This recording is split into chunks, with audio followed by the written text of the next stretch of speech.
La República y del director general de los comedores económicos, el licenciado Ramón Rodríguez Monchi. Un aplauso para el licenciado.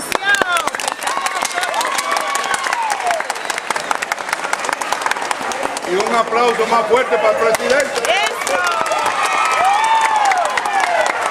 ¡Viva presidente!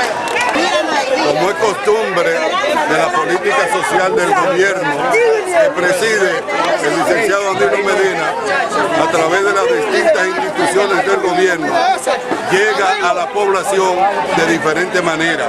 En esta ocasión le corresponde a los comedores económicos, bajo la dirección del licenciado Monchi Rodríguez, distribuir raciones de alimento crudo y raciones de alimento cocido.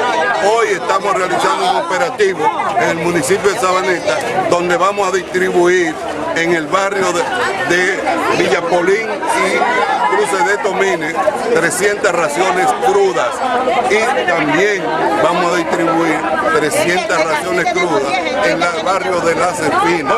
Pero en el barrio Mejoramiento Social, en estos mismos momentos, está instalada una unidad de cocina móvil que va a distribuir 300 raciones de alimento cocido para la población.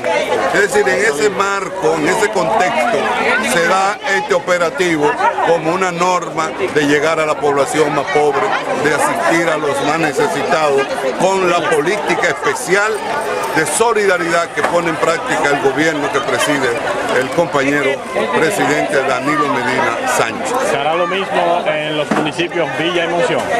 Vendrán en la próxima ocasión, nos iremos entonces a Monción y a Los Almácigos, porque se rota cada cierto tiempo, quincenal o mensual, el ejercicio de distribución de raciones alimenticias, tanto cocidas como crudas, en los diferentes municipios de cada provincia. Esto es un plan nacional de la Presidencia de la República de llegar a toda la población necesitada. El ambiente, como tú puedes ver, es un ambiente sano, de distribución ordenada, donde cada familia que entra aquí recibe una ración que tiene un valor aproximado de 800 a 1.000 pesos.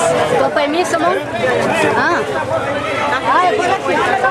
Yo no tengo que ir a la